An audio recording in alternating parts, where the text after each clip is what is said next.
Good morning, everyone. My name is Terry Stowers. I am a recreation consultant for Recreation Resource Services for the Central South region of the state. We'd like to welcome you to the ADA Compliance webinar, sponsored by Recreation Resources. Today, we have the pleasure of having Carla Gray, who is the founder and owner of Accessibility Essentials. She has her national certification and state licensure in therapeutic recreation and her national certification as an ADA coordinator. She received her undergraduate and graduate degrees from the University of Arkansas Fayetteville. Over her 37-plus year career, she has focused on creating inclusive and welcoming communities and equity of access for members of the disability community. She is currently the ADA coordinator for Mecklenburg County Park and Recreation. And without further ado, I will introduce Carla Gray. Good morning, everybody. Hopefully everybody is warm and happy and healthy today. It's a beautiful day where I'm at, which is in the central part of the state. And we are going to be talking today about ADA compliance and why it matters. Before we begin, I want to kind of give you a couple of little bits of information. Number one, if you have a question, because I have a tendency to tell stories. And so if you ask questions in the middle of it, I will start telling a story and we won't get through everything that we need to get through. So if you would put your questions into chat, that would be absolutely wonderful. And we do have a space for them at the end of today. So we will answer them. Anything that we can't answer or anything that you might have that you think about later, just send the email and we will definitely get that answered and get it out to everybody.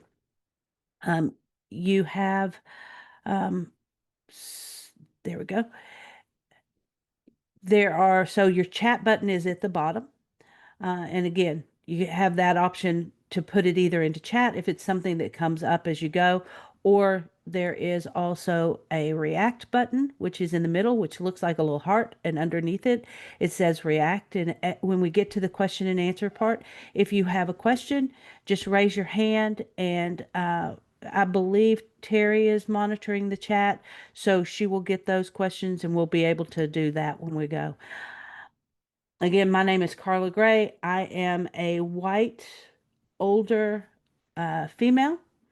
I have today on a maroon pullover with a collar, white shirt. I've got on blue earphones, and I have gray hair that is currently highlighted to hide the gray.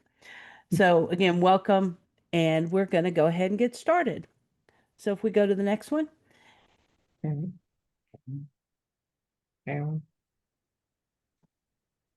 There we go. So today we're going to focus on 6 different areas, and we're going to go through this pretty quick. But please, again, we've got plenty of time for questions. If we can go back up, we got plenty of times for questions, and we'll definitely hit everything.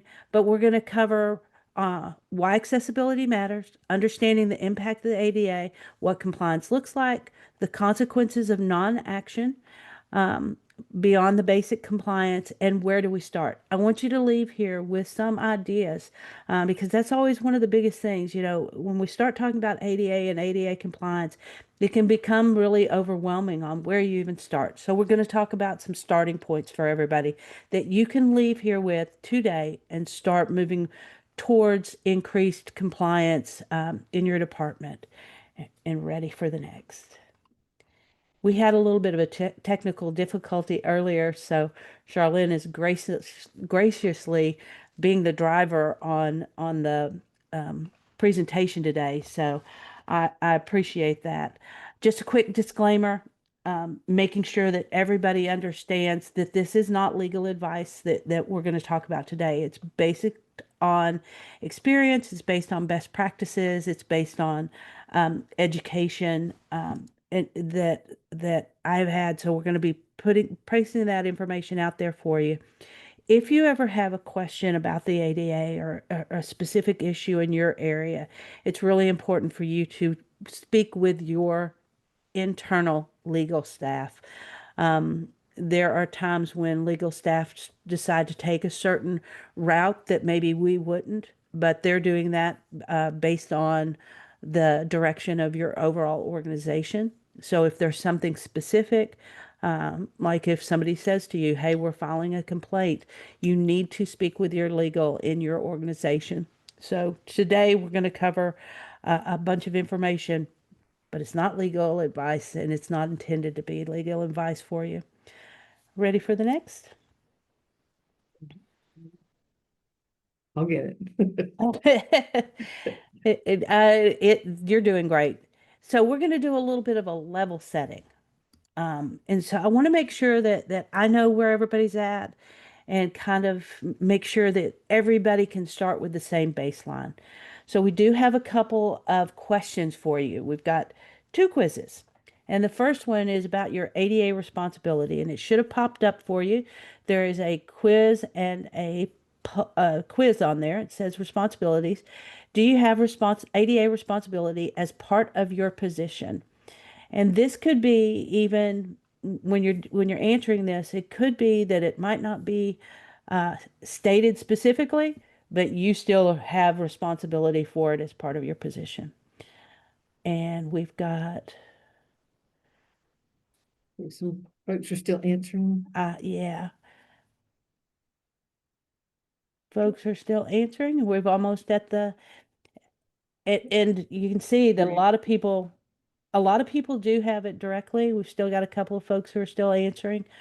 Oh, I think that's probably us. Is that us? Yeah. Okay. And I So we do compare the have, results. yeah.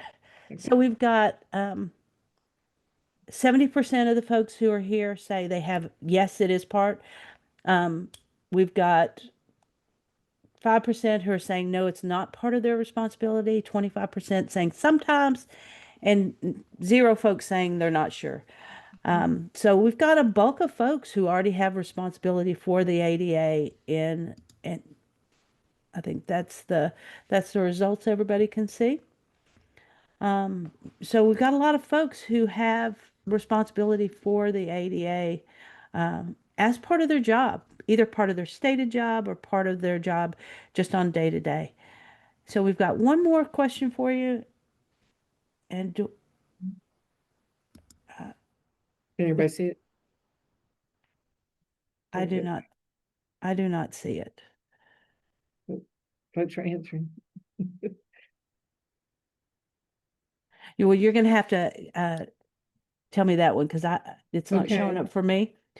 But so our question is, how comfortable are you with providing input into ADA questions, concerns that arise in your organization? So I think the answers were you are Yeah. comfortable, not comfortable, or it's terrifying. Here. Are in the poll. And let me share the results. Oh, this is interesting. Yeah. So we've got 67% saying that, yeah, you're comfortable with making decisions about the ADA for requests, concerns, and complaints. You got 33% saying, nope, I'm not.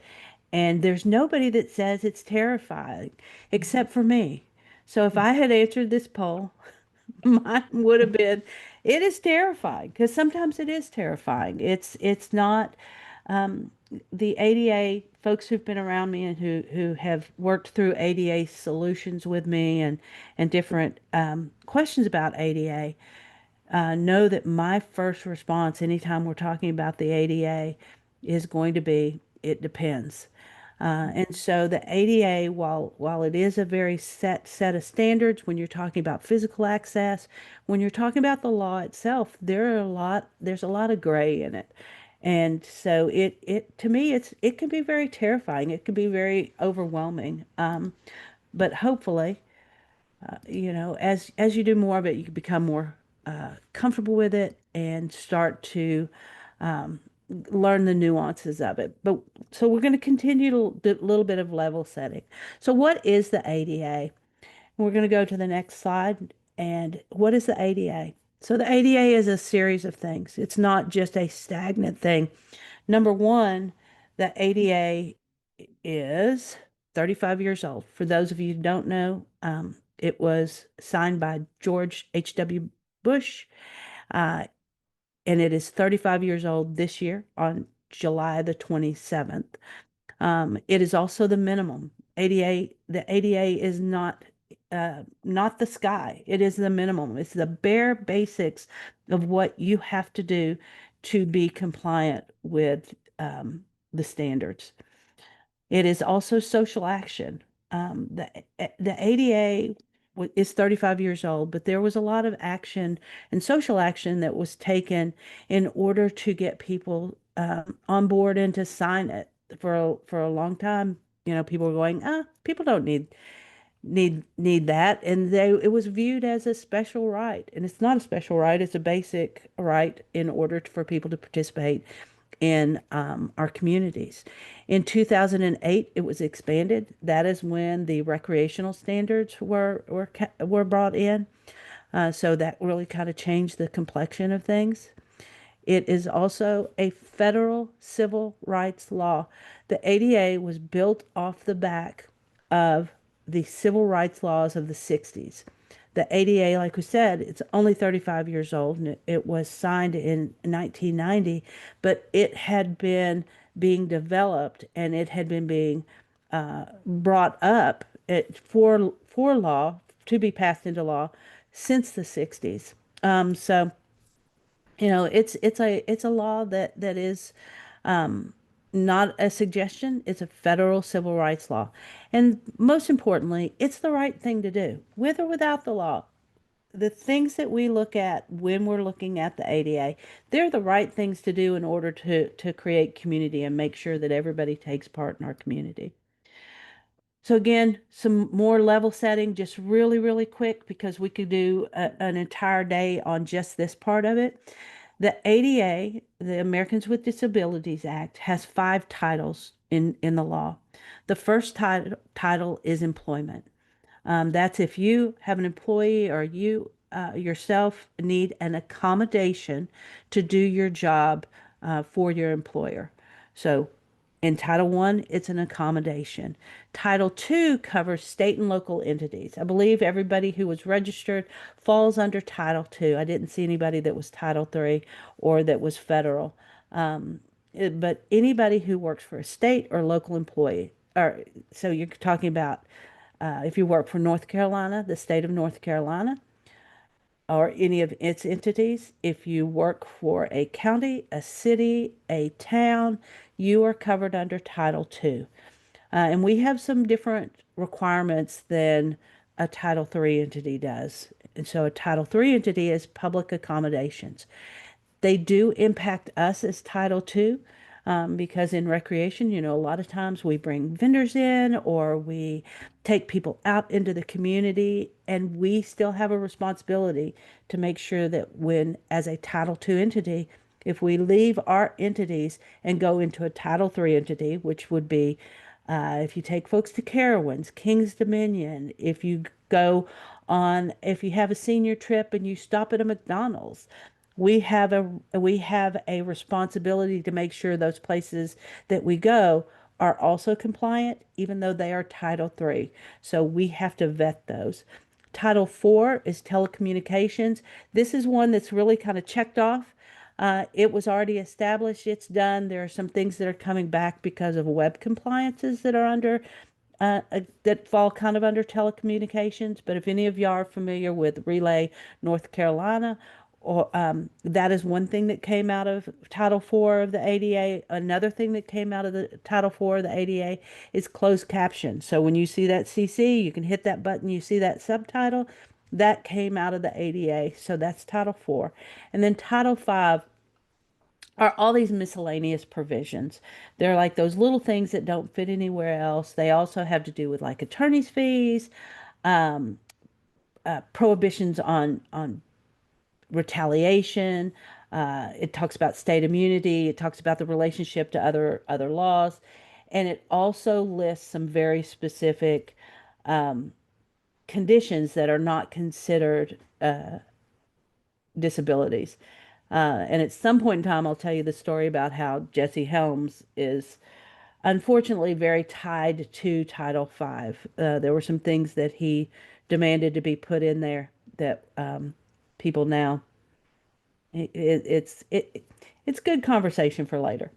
So if something happens with the ADA for us in Title II, if we do not follow it, we are investigated. The investigation is through the DOJ, the Department of Justice. For us specifically in recreation, it would be through the Department of the Interior. If there's any 4-H folks here, or if you have ties to 4-H folks, um, in if you have ties to 4-H folks in your department or in your county, if there was an ADA compliance complaint with them, that would be actually, it's under the Department of Justice, but is investigated by the Department of Agriculture. So there's a lot of little specifics with it. On our next slide, and we are not even going to begin to try to go into this. I want you to see the visual of it. So we have, as Title II entities, some very specific administrative requirements that are under the ADA. And they start with having to have an ADA coordinator, providing public notice, providing an opportunity for people to file a grievance if there's something that doesn't meet the requirements. And then the next part, and I know a lot of people have started looking at this more, and there is going to be we're going to have a webinar about this next month if you want a deeper dive, is the self-evaluation and transition part. And a lot of people are looking at that because they're either looking at CAPRA certification or they're just looking as a whole on how to better manage their compliance. Several grants recently that have come out through the state require that you either have done some of the self-evaluation or that you've done the entire transition plan. And you can see from that number 4 on, that's where things get really detailed, and there's a lot of information that we're required to do when it comes to a transition plan. And it's not a quick process. It's not something that you can sit down and, hermit yourself away for a week and get a transition plan, a self-evaluation transition plan knocked out. Terry had mentioned that one of my worlds is with a county here in North Carolina that's fairly large, and our developing our updated self-evaluation and transition plan was a 5-year process. And that, so just so you see that, I wanted to make sure that everybody had an opportunity to see broken out what those requirements are. So moving on to what we're here for today. It's about why accessibility matters. And on a very, very basic level, I am an old school recreation graduate. I am one of those people that firmly believes that public recreation is a right for everybody. I was taught in school that, we grew out of public recreation, grew out of that whole animal welfare, child welfare. We grew out of that. We grew out of a movement where there was an understanding that not everybody had access back in the days, which for some people means like the 1980s, but I'm talking about back in the days. There wasn't an option for people to have access to everything. It was cost prohibitive. It was class prohibitive. There were so many things that prohibited people from being involved in their community. And I grew out, like I said, philosophically of that basic recreation belief that everybody has a right to be part of their community. And that includes people with disabilities. So it's about equity, it's about dignity, it's about wellness, and it's about belonging.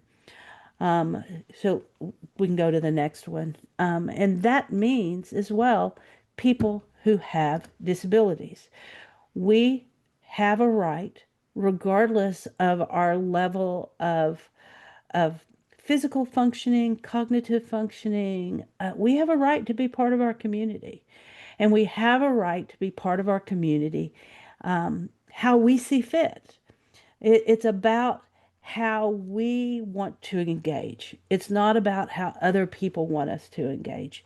And then our role as public recreators, public parks and recreation, whatever your space is, whether it's a greenway or a park or a facility or whatever programs you offer, whether it's aquatics or yoga or arts, we have a responsibility to welcome people and to make things inclusive for everybody. And we can go to the next one. And so, a little bit, drilling it a little bit closer and giving a little bit more out of that kind of touchy-feely part of why it's important. We need to talk about some really specific statistics because a lot of times we're number-driven folks. I think that we should all be emotion driven. I really think that ethical and moral reasons why we believe that the ADA is important and why access matters. I believe that. I know that that's not how our funders sometimes believe it. I know that when we're talking about budgets, we need to have really hard proof on why it's important for us to have access. So in North Carolina, well, the first one is a national number. But it plays true in North Carolina as well. North Carolina is not very far off of this. So 1 in 4 people in the United States has a disability. 1 in 4 people, 25% of our population in the United States has a disability. I think that's a staggering number that we just we don't understand because sometimes we think about disability as very specific things. Broaden your understanding of it and look at the aging population. Look at the number of people who have strokes, who have dementia or other cognitive impairments that are starting to come on later in life. People who've been in car accidents and now have an amputation or have a spinal cord injury. We are learning more and more and more about concussion protocols, and we're seeing the long-term effects of multiple concussions. And those people then have a traumatic brain injury. And so they fall into that number. So 1 in 4 people in America have a disability. The next number, and pay close attention to this one, no matter what county you live in, this is the number of children in North Carolina public schools. This does not include private schools. It does not include charter schools. The number of children in North Carolina schools, so 213,211 children in North Carolina public schools have an IEP, which is an individual education plan, or a 504, which is it's an inclusion plan for kids. Those numbers can be found broken down by county because the Department of Public Instruction is required on a yearly basis to do a head count, and they have to give that number to the North Carolina legislature. So you can find those numbers for your individual county. And this number is the 2024 report. They give the report in October, so we don't have the 25 numbers. This is the 24 report, which means these are the number of children in 2023 in North Carolina schools. The next one, the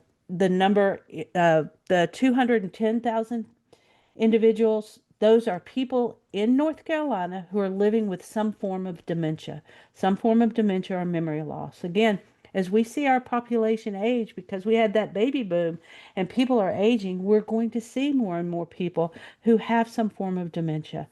15.8% of adults in North Carolina have diabetes. That, again, we're not the largest in the nation, but that's a significant number of people who have a health condition that is considered a disability. There's also numbers that when you start looking at heart disease, when you look at pulmonary disease, those chronic disabilities. And then the last number, 1 in 31, is the number of children over the age of 8 who are diagnosed with autism. So 1 in 31 children over the age of 8 have a diagnosis of autism. I am of a personal belief, I'm of a personal and professional belief that that is directly related to the fact that we are able to better diagnose what's going on. So that number is not really that staggering. It's just kind of where we're at. A deeper dive into North Carolina, the national average for people with disabilities is 13.04%. So 13.04% of the people in the United States have a disability. North Carolina, our average, our statewide average is 13.37%. So statewide, we have about the same average as with the nation. The highest county in North Carolina is 26.1%. 26.1% of the people in the highest county in North Carolina, and that is Washington County, have a disability. We have 14 counties in North Carolina that have a population, a disability population greater than 20% of the total population. And out of our 100 counties in North Carolina, 83 of them have a population of individuals with disability over the national average. So 83 of our counties have a population of people with disabilities over 13%. That is a significant number for you to start looking at when you're trying to figure out why inclusion matters, and when you're presenting that information to people, why access matters, why inclusion matters, why accessibility matters. And so we'll go on to the next one, please. So again, when we start looking at it, there are those statistical, data-driven reasons why it matters, but there's also a really important social reasons. There's well-being, there's health, there's community.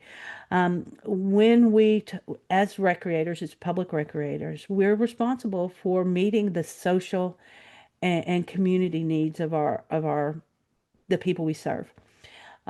So when you're looking at access, you're increasing the number of people who have opportunities for social engagement. One of the things that drives depression is social isolation. We provide that opportunity for people to decrease social isolation. We have all of those things have a huger health impact, and it benefits our health. It decreases anxiety, it decreases heart rate, it decreases blood pressure rate by being around people, by being involved with people.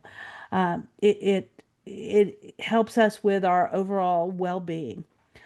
So it's on those social and moral side of things. And you can go on to the next one. It also gives people an opportunity to have an experience where they're not alone. We've got North Carolina still, by and large, is a fairly rural state. While it might not be as rural as some states, and depending on where you're at in the community and where you're at in the overall state, we tend to think of ourselves as being a fairly large metropolitan-based state.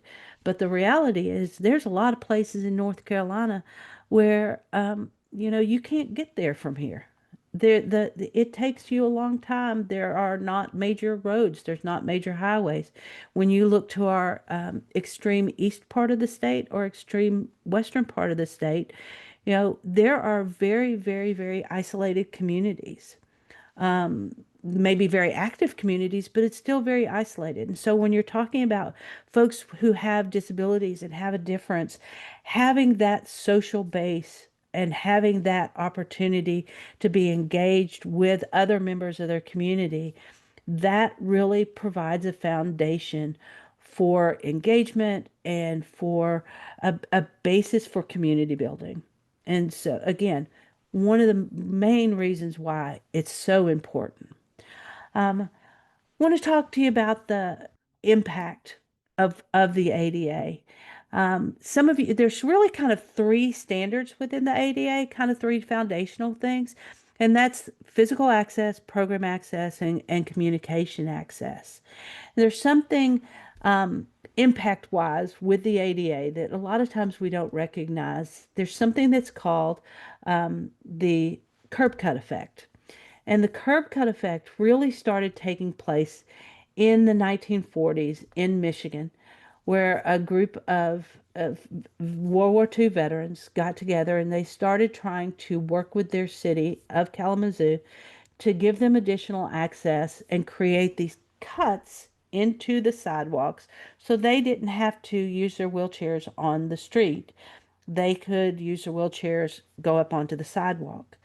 That movement continued along, and in Berkeley in California, which is really where a lot of that kind of social justice that we talked about at the very beginning, what the ADA is, that social justice started taking really root in the 60s in California, where people started saying, it's not okay. I use a wheelchair. I need to have basic human rights, just like everybody else. And they started using those same standards that were used by World War II veterans to start demanding that access be granted and access be given. That's created something called the curb cut effect, because what they found with the impact, it's not a special thing that's given. It's something that ends up being utilized by everybody. And if you want to go to the next one, when curb cuts were first starting to be put in, they were like, oh, that's special for people who have disabilities. But as they started doing studies and looking at them, curb cuts started being utilized by everybody. It wasn't just something that was useful for people with disabilities. If you're carrying things, if you had a stroller, if you've got a service delivery, curb cuts started being utilized by everybody, and people started normalizing and going, that's an expectation. It is a universal design. Which became a community standard. So the impact of the ADA, because curb cuts are a part of the ADA, started having an impact across all sectors of society. It was something that on a physical access level became a universal access level, and something that we all utilize. You can go to the next one. The next, we talked about just briefly at the beginning about closed captioning is part of Title IV of the ADA. And we think about it not now as just, we think about it now not just for people who are deaf when you talk about closed captioning, but it becomes something that's really universal. A lot of people use closed captioning if they're trying to learn a new language. You know, there are people who I've heard about when you talk to people and you say, how did you learn English? They say, I watch TV. I watch TV with the captions on. And so they were able, you've got this universal opportunity. If you've got kids in school and they use YouTube, mine use YouTube all the time to find different things. A lot of kids use closed captioning for note taking. It's universal. While it is something for and was for people with disabilities initially, and it was identified under the ADA, it still has a universal impact. And you can go to the next one. The automatic doors. Automatic doors are one of the things that people absolutely love. Automatic doors came about because of access in the ADA. I hit that automatic door so many times. My kids are 16 months apart, and there was a point in time when you've got one on both sides and you're carrying everything, and I was never so grateful for an automatic door in my life than when you do that. You've got that ability to use that. It's not just about folks with disabilities. It's something that is created out of the ADA and impacts everybody. Go to the next one. This is my new favorite one. I don't know if y'all use speech to text or not, but again, this is something that came about as an access point for people with disabilities that is now utilized by so many people. I use dictation when I'm driving. Don't tell people I drive and dictate, but that way I don't get in trouble for driving and texting. You can dictate with it. You can you can. It's an ease. It's something that creates a better workflow because you can do it quicker. You can always speak. I cannot speak quicker than I can type, so it creates workflow. It came out of the ADA. It impacts all of us. So let's talk about what compliance, actual compliance looks like. Um, there's some really great opportunities and for us when we start looking at what we can do to create compliance.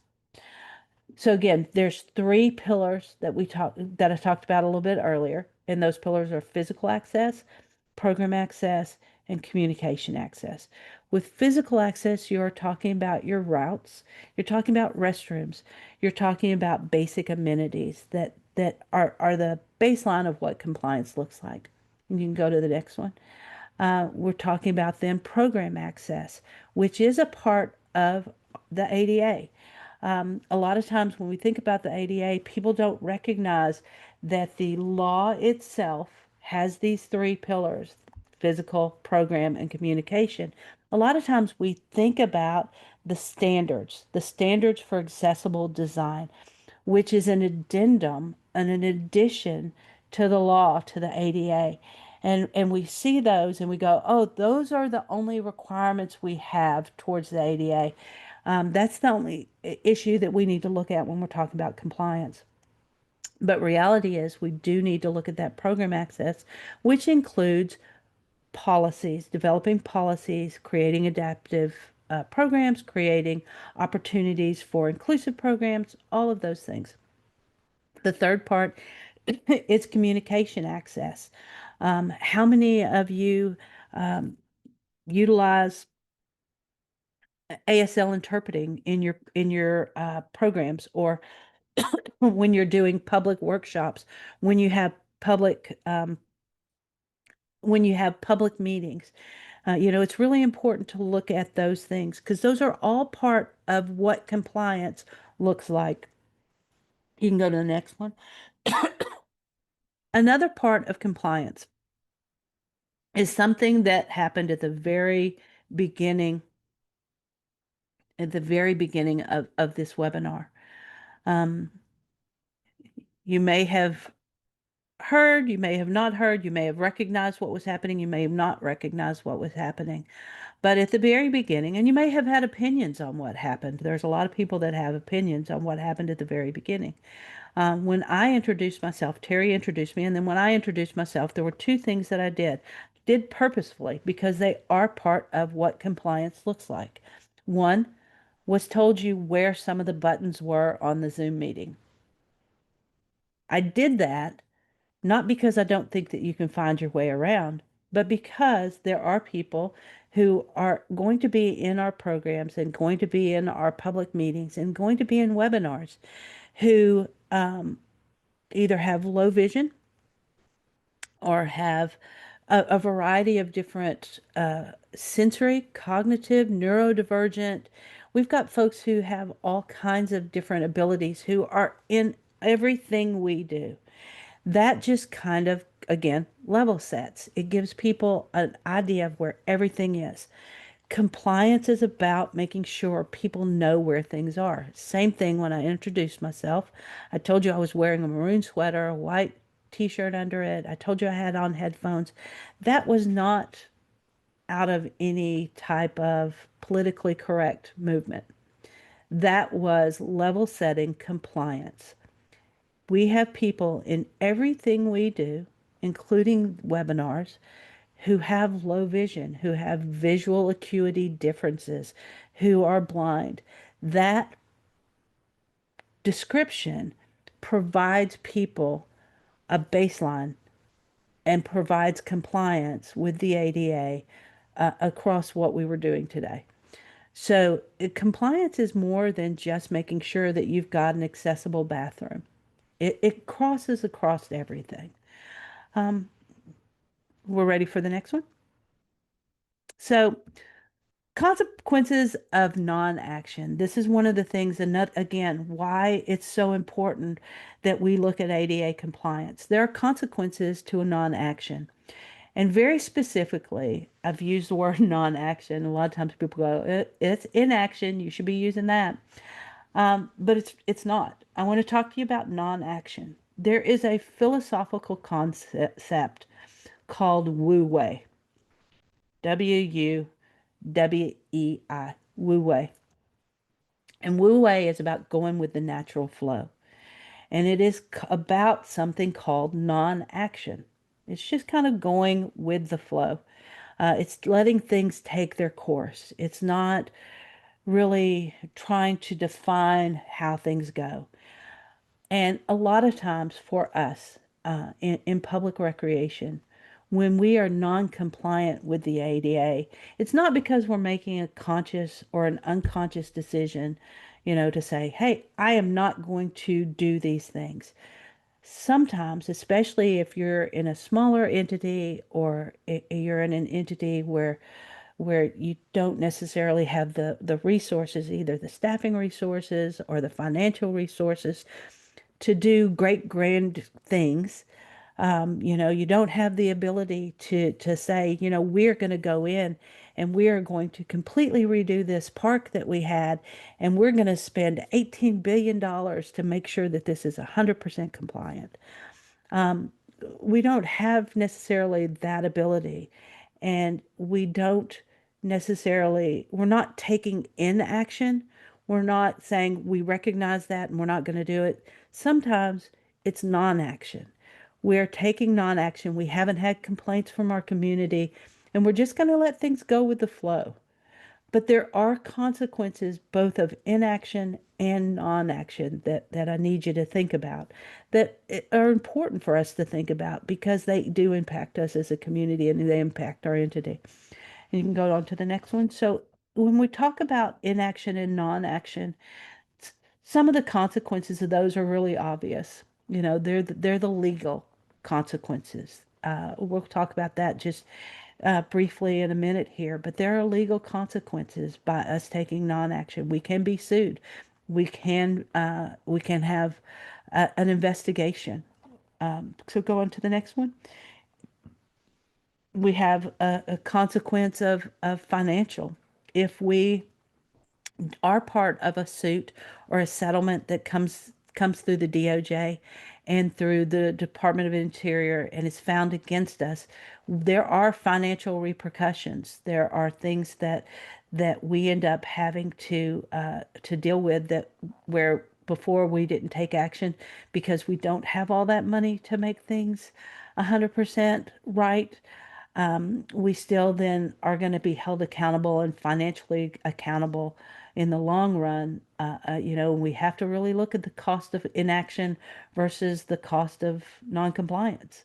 If we get a suit and we have to do things, we don't have that opportunity of how much we're going to spend. We are told how much we're going to spend.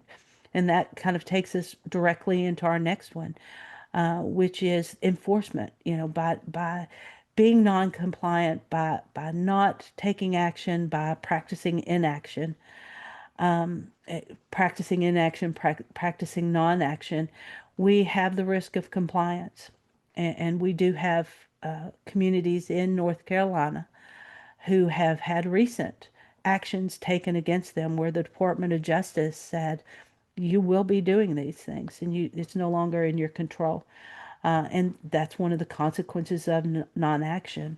I think a lot of us now recognize those other types of consequences, and that will take us to our next one, which everybody has a phone, everybody has TikTok, everybody has Facebook, everybody has Instagram, and our consequences sometimes become our reputation becomes impacted. You know, people put up Yelp, people put up Google reviews, people put up a Yelp review, people put up a on All Trails. You know, if you've got trails, go to All Trails. I guarantee you've got reviews in there. They may be good, they may be bad. But our reputation is one of the things that's impacted by our non-action. We also, it impacts our overall community trust. Those are the things that are really kind of get into that moral and ethical side of compliance. Our non-action, our inaction impacts our community's belief and trust that we are really going to do the things that are correct and right. It said earlier about we were going to look at a couple of places who have actually had action taken against them. I did take out the folks who were here in North Carolina. You can talk to them about it. It's not hard to find, and they will, I'm sure, gladly tell you that it was not a great process.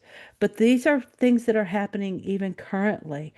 I specifically have got four real quick for you. I wanted to make sure that you saw and were aware of, because these are things that are impacting currently people that have action against them now. The first one, which is in South Dakota, and it was a settlement that just happened in 2025, earlier this year. And that was directly related to a new build. This was a brand new sports complex that was built, and they didn't vet it against the ADA. And when it opened, there was a settlement agreement. So the Department of Justice came in and investigated. They found that this community did not do the correct thing, that they were in violation of the ADA, and there was a settlement agreement, which meant they had to go back in and essentially redo a brand new facility. So this is one of the consequences. Washington State Park and Recreation Commission in 2014, a very similar thing. They had an action taken against them, and they had a settlement agreement, and they had to go back in and change their passive travels, their restrooms. This also impacted, if any of y'all have camping sites. While we are not covered under some of the outdoor guidelines, that is a best practices, and there are components of the ADA that impact that. So part of their thing was, well, this is outdoor standards, and this is federal guidelines. We are not a federal entity, but there are things, paths of travels, restrooms, tables, picnic tables that are under that you do have to meet the requirements of. The next two that we had, one was the California Department of Park and Recreation, and it was 2024. And that settlement agreement had to do with both architectural and programmatic access for folks with disabilities. And then the one that I wanted to show you that was very close to us was the city of Virginia Beach. And they had a settlement agreement through the DOJ in 2024. And it was specifically on accessible routes, restrooms, signage, companion seating, and recreation center amenity access. So it was directly related to recreation. So there are consequences that, are across the board. So we talked about at the very beginning how the ADA really is the baseline. And I want to give you some ideas about how you can go beyond compliance. Because again, most of us do not have either the authority to say, I'm going to spend $20 billion, $20 million, however much your community has to do all these things. But there are a lot of things that you can do to go on beyond the baseline of accessibility to really make your community and your programs and your spaces, make them compliant and go beyond that level of compliance to build that community trust and community buy-in that we all need. I don't know if y'all have ever heard of those or not, but the very first picture that we just showed where it was the glasses, there are glasses that are specifically for people who are colorblind that help them see colors. And they're very inexpensive. They're things that you can add to your cache of services that you're providing, especially if you're doing things like art programs, if you're taking people to a museum and you have somebody who says, hey, I have color blindness, $300. You can buy colorblind glasses. Another one that are available to you, which would be the next one, are track chairs. There are some that are supposed to be in some of our state parks, and there is a county in North Carolina that has 5 track chairs that they make available to the public, and the response for that has been great. One version of those track chairs an all-terrain wheelchair that is more utilized on a greenway, they cost about 7,000. Something like this costs about 18,000. And while that's a significant amount of money, there are grants that you can look at, and this takes you beyond compliance. It builds you community trust, builds you community support, and it gives people access to all those amazing things that we have available to us and to offer. Another very easy, simple way to create compliance and beyond compliance is developing social stories, social narratives. So we've got a lot of folks in our world who are neurodivergent, who think differently than other folks do, who see the world differently. They may have social sensitivities, or they may have sensory sensitivities, and having change in their world and not knowing what is going to be what they're coming into can be very, very anxiety provoking. And so creating social stories for your events and for your spaces is a very, very easy, simple way, again, to go beyond compliance. I'm more than happy. I've created a template for folks to use. It's really simple, really easy. More than happy to share that. If you ever want one, give me a yell. I can send you that. And it builds community access. Another very simple, easy thing to do, like with this, you put up your information and you do QR codes. QR generators are so available to us now. You can QR code just about anything. You can QR code. We have some QR codes and have worked with some folks to do QR codes for audio descriptions. We've got public art in our community parks. QR it. People hit the QR code and it will give you an audio description of what that public art is. It gives you audio descriptions of where you are in your park. It gives you an audio description of what you're hearing. If you're in a natural area and you have certain birds, or if there's waterfalls close by, you can create that access beyond compliance. So you're meeting the needs of everybody in your community. You can also do, this is a more elaborate version of a tactile map, but you can do very simple tactile maps in order to create compliance and in order to create access to everybody. Like I said, this is a more elaborate version of it, but tactile maps can be created literally with a hot glue gun and yarn. There's so many ways for us to create access. And in these last couple of minutes before we go into a question and answer part, I wanted to give you five places that you can start with creating more access, creating that additional compliance, those things that you can start to do to foster and look at show your community why you believe that compliance is important. One of the very first and basic things, and this is something, again, like I said earlier, we're going to have some additional discussion on this in another webinar, but one of the very basic things that are important for communities to do is to create a self-evaluation and transition plan. It is not something that's easy. Yeah, I purposefully on here, I am not living in the future. I purposely put on here 2026 because it's not a quick and simple task to do. It's something, even in a very small community, it's something that is going to take you time. It's going to take you easily 6 to 12 months to do. But if you start now, you'll be that much further along on it. A second thing is looking at how you prioritize compliance in your community. You know, looking at prioritizing in 3 different ways.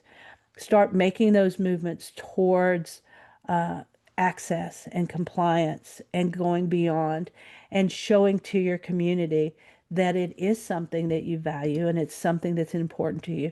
An easy way to prioritize is through use, through risk, and through impact. What's going to have the biggest use? Start making changes there. What's your biggest risk? What's your biggest liability? What's your safety risk? Make changes there. And again, those can be very simple things like looking at your entrance rugs. Are your entrance rugs beveled? Are they tripping hazards?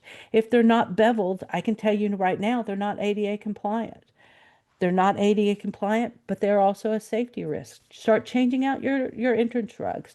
That's one of the ways that you can start prioritizing with risk. And then looking at impact. Where are you going to have the biggest impact with your community when you're looking at it? You know, looking at those, how you're going to make changes and what people are going to go, holy cow, you really are, you know, you're looking at including us, all of us in the community. I'll give I think I saw somebody who was here from this community, but there is a community in central North Carolina. It's the city of Concord. They have started looking at how to install all ages adult changing tables in their park system. Not just a few of them, they're looking across the board of how to do that. The community response to that has been huge. They're getting so much support because they are doing those changes that impact people. They're impacting a group of people that are then going to become huge allies and huge supporters for them across the board. So looking at those 3 things, though, use, risk, and impact, is a great way to start prioritizing with that. Uh, another another way that you can start creating that change and things that you can do right now are creating opportunities for training. Train your staff. It can be as simple as creating infographics for them. Training does not have to be an hour, a 2 hour, a 20-hour course. Training can be short videos. It can be infographics. It's things that you roll out on a regular basis that becomes a part of your culture. And is this then going to show and look at why it is so important for you to become an accessible community, a community of access. The fourth one is to engage your community in your journey. It's really, really important to let your community know what you're doing and why you're doing it. Engage them in your community. You've got this vast number of people who want you to succeed, who want you to look at how you can get the entire community to get them engaged. They want to be there. Look at how you start engaging them, whether it's just letting them know, whether it's getting them involved. I learned a long time ago that the individuals in our community who maybe are our loudest folks who are going to point out everything that's wrong with us, if you get them engaged and they can see what you're doing and they can take ownership in it, you're going to also not have your loudest person telling everybody what you're doing wrong. That person is suddenly going to be the loudest person telling people what you're doing right. So engage them in your journey of access. Um, and then the fifth thing is start looking at how you can engage resources and partners. You've got organizations in your community right now. You've got Autism Society, you've got Autism Foundation, you have Alzheimer's Foundation, you've got community partners like Recreation Resource Services. You've got opportunities to engage folks. You can engage people, consultants. There's so many different folks that you can engage to help you move forward. Start utilizing those partners, start utilizing those resources. So those are 5 very quick things that you can do that you can leave here with now. So again, it's so important for us to look at why it matters, understanding what those impacts are, looking at really what compliance looks like on that baseline, looking at what our consequences are if we don't do anything, either inaction or non-action, looking at how we can go beyond compliance. And then those basic 5 steps. Let's start with those 5 things on moving towards compliance and showing why we believe compliance and access matters. I think that we are now at a point, hopefully, where I believe we've got plenty of time. Those who know me Yes. know that I stayed on task today. And we've got hopefully plenty of time to answer any questions that folks have. So Terry had been monitoring the chat. So if you want Well, to. we only have one question in the Okay. chat, and that's where can you find the county data on populations with disabilities? So Does it go down that far? it does. It goes down to the county data. So there is at the University of New Hampshire puts out one of their disability consortiums. They put out an annual data that goes down to the county level. And I think probably the easiest way to do that is I will make sure that information goes to Recreation Resource Services and that they send it out to everybody so you have that direct link. So I don't have to give you the long link right now. But it's the University of North Carolina, or I keep wanting to say that, the University of New Hampshire is the one that puts that annual information out. And we will get you that link. And I will, because sometimes it's not as easy to get the county data.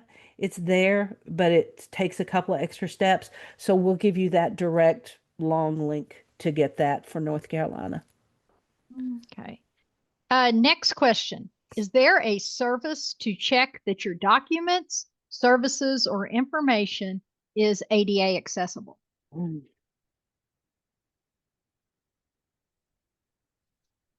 Is there a service to check to see if your document? Yes and no.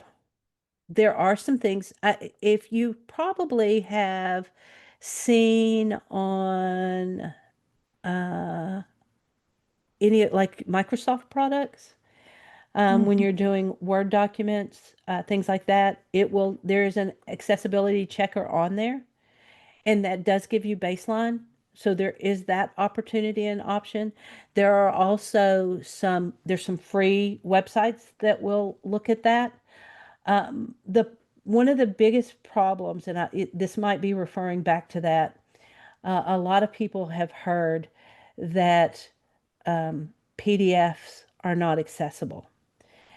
And what they're talking about in that respect is that the way you develop your Word document is going to impact your PDF. And so if you're like me, I develop a Word document. I don't necessarily go, my final version is not start to finish, right? You may do part of it and then you edit something and then you move over here and then you go back to the top and edit. And when you create a PDF of that, there are readers, which are for people who are blind or who have low vision. There are also people who use readers who have different levels of cognition. So people who are in the intellectual developmental disability communities, or people who sometimes are in the neurodivergent communities will use them. Though you use a reader, and it does exactly what it sounds like. It will take a document and it will, if you've got a digital version of it, it will read it to you. And so when you've converted that PDF, there are some readers that do not read top to bottom. They read the date stamps on when things were done. So with PDFs, it's really hard sometimes to make sure, because you have to do it top to bottom to make sure that all your reader is reading it correctly. And so that's why people shy away from PDFs. It's very challenging with that. There are guidances if you're doing a document.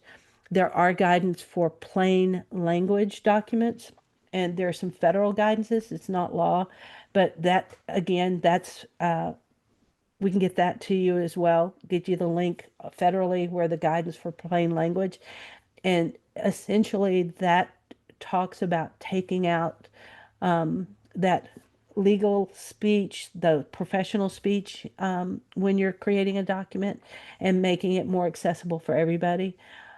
You've there are again online resources that will check what reading level you're writing at when you're doing documents. So there are those.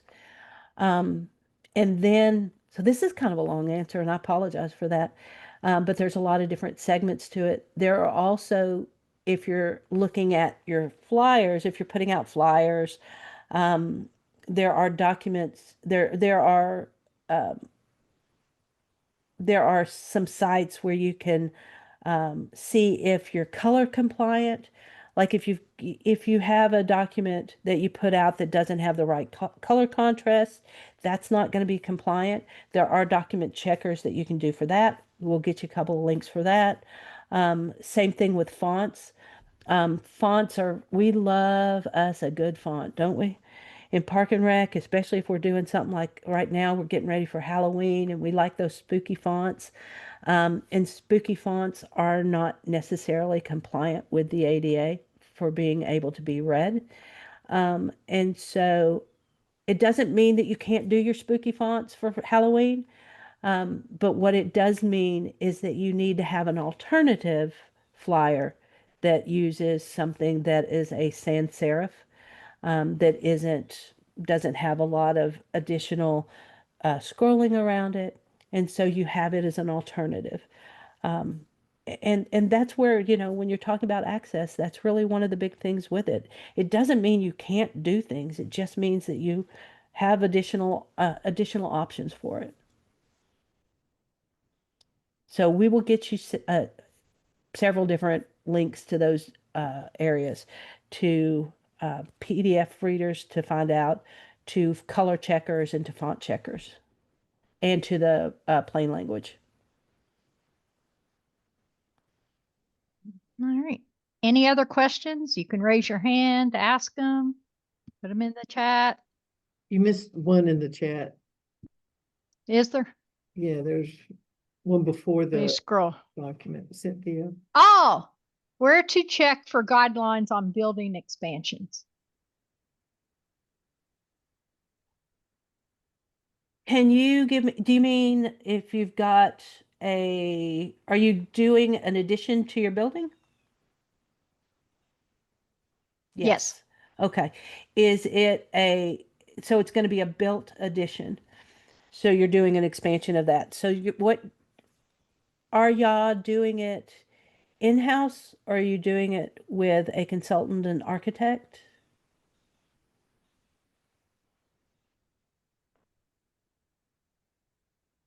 Consultant. Okay. So hopefully, your consultant will know some of the basics about the ADA. Most architects are very honest and upfront about this, and it is that they do not learn the ADA in school. They just don't. That's not one of the things. They learn building code. So one of the things that you're going to want to get is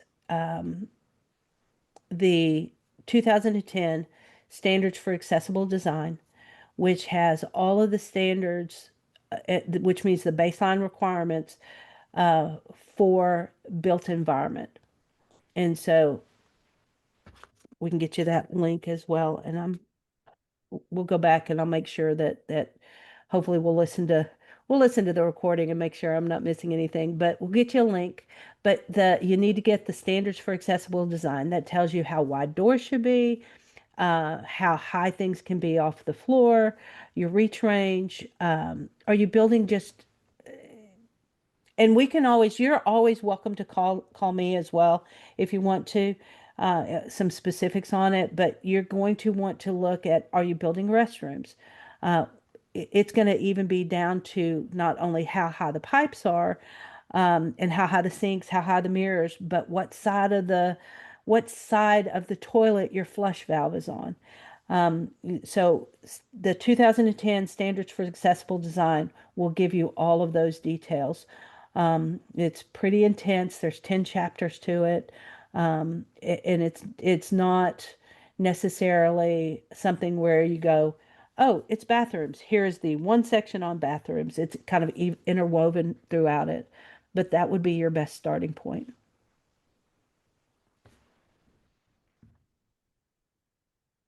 Any questions? You're more than welcome to contact me at any point in time. My contact information is up there. Website, cell phone number, email address is accessibilityessentials@gmail. You can text me, you can call me, whatever you want to do. And Um, other than that, go ahead. No, I was just going to lead into our next one, but Charlene, go ahead. Oh, yeah, no, it's just some questions I'm thinking about recently on Sure. park, some questions, especially as we review, when we do inspections, as people close out their grant projects, like with Cardiff, we have to look at accessibility. And I was just gonna say some things that folks miss, like ball fields, you might have bleachers that are okay, but what about your dugout? You know, can the coach get in there? It's like we've had somewhere, you know, how wide is the gate going into the dugout, that type of thing. And then questions where I've had folks ask about, you know, they build a scoring tower in the center. Do you have an elevator? Or what if you have someone that needs that accommodation who's the scorekeeper or something like that? Well, and so and there are some nuances to that, and It depends.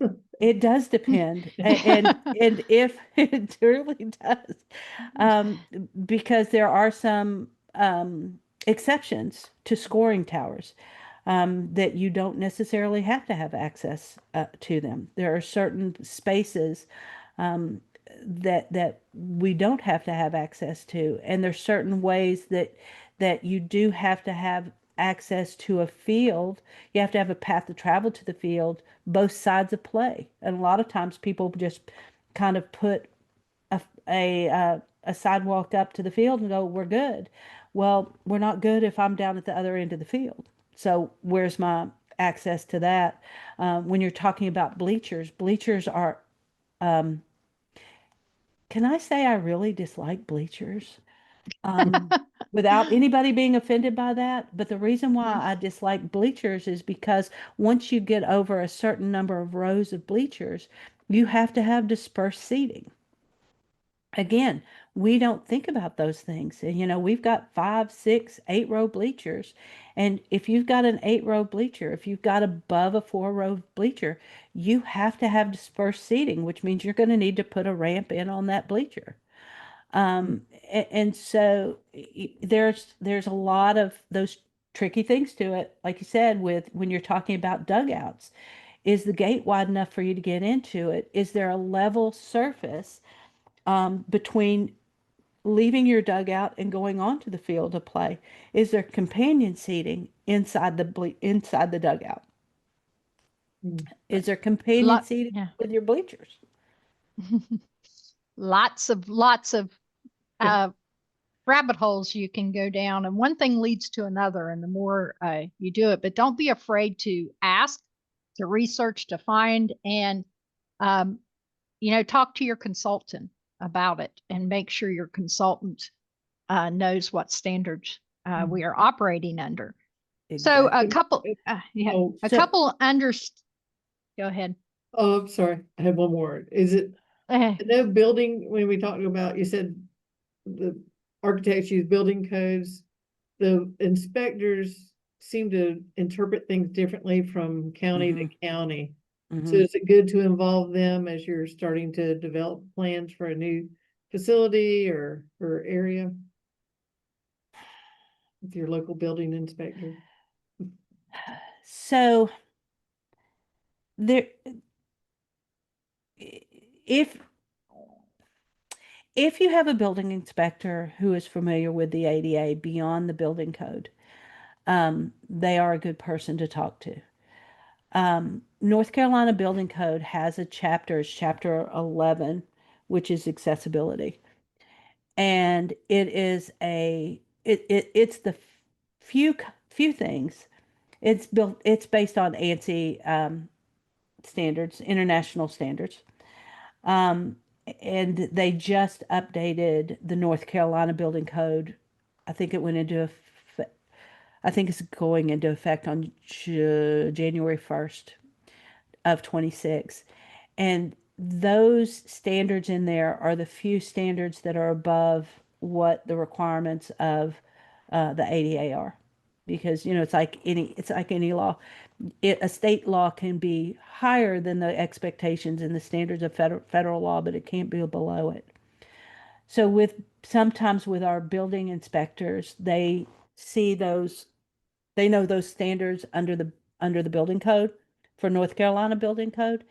And they think that those are the entire standards for the ADA. And it's just the few that go above. So it really depends on what that person knows. An example of that would one of the best examples, easiest examples of where North Carolina code goes above what the ADA requires is on accessible parking signs. So on an accessible parking sign, if you ever travel out of the state and you actually look at them, or I am like the only strange person that does that. I know y'all stop at playgrounds though. If you go and you see one, you're going to see it has the international, it's going to say it's accessible. It's going to have the ISA, which is the International Symbol of Accessibility, which is the pusher man. And it may have something else, but in North Carolina, we also require that the fine be on there, which is where it says $250. And then at the bottom, you'll also see the general statute. So North Carolina requires that the general statute also be on there. So folks, in the building side of the world know those things, but they don't necessarily know how high that has to be. That there also has to be how wide it has to be, where it is in relationship to each parking space. So it just kind of really depends on who that inspector is and what their level of knowledge of the ADA is as a whole. So, And hopefully you have a relationship built with the building inspectors for your county or for your city. There is one other one, the question about access. This is probably one of the biggest misconceptions with the ADA. The question is an automatic door at the front entrance of a facility required? No, it is not. An automatic door is not required anywhere in the ADA. It is a universal design practice. It is something that increases accessibility for everybody, but it is not required. It is not a requirement. And I know a lot of folks who have seniors who come to them and say, that's required by the ADA and you have to do it. But the reality of it is not. I do recommend to people if you can budget, you don't have to do it like immediately, but budget it in to get an automatic door installed these days is about $7,000 to get it retrofitted, to get the equipment, to get it installed, get the button in. It's about $7,000. You can stage that in if you've got 5 facilities. Do it out over 5 years. You don't have to do everything all at one fell swoop. Do it out over 5 years because it will definitely build you support in the community. People are going to see that and go, "Oh, that's so great," and it's something that helps you go beyond, helps you build that community base, and again, it is something that you can stage out and is not something that's going to be in the $1 million range of things. It's something that hopefully you can work into your upcoming budget. If you have a very tight, limited budget, plan it out for next year. Put it out there. Get your folks talking about it. It's kind of one of those things that you can get done quickly and put you at that above baseline. All right. Okay, so what's next? Well, this recording will be available on the Recreation Resources website. So if you want to watch it again or share it with someone else to watch it, to see what actually, what's going on with ADA compliance. We've mentioned a couple times the upcoming webinar on November 13th at 2 o'clock. It's about developing transition plans. This will be very, very informational about the transition plans that are required if you're over how many employees, Carla? Is it 50? Yeah, over 50. 50. If you have over 50 employees, we're talking about if you're part of a city, if you have over, not just Park and Rec, but the city, if you're part of a city, if the city has more than 50 employees, you're required to have a transition plan. It's also best practice to have a transition plan. So that's coming up November 13th at 2 o'clock.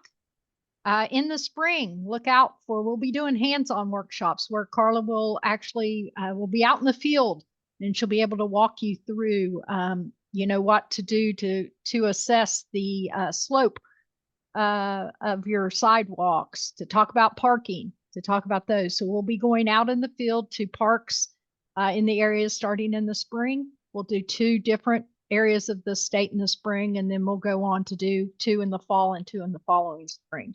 So 2-day workshops that you'll be able to actually get out there and ask your questions in person and see what it means to actually develop a transition plan out in the field. Like to thank everybody for coming. Thank Carla for her time. And if there's not any more questions, we'll let you go. Charlene put the link out there to register.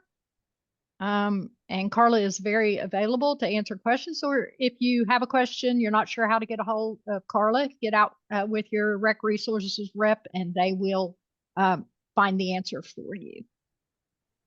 So does anyone have anything else for the good of the group?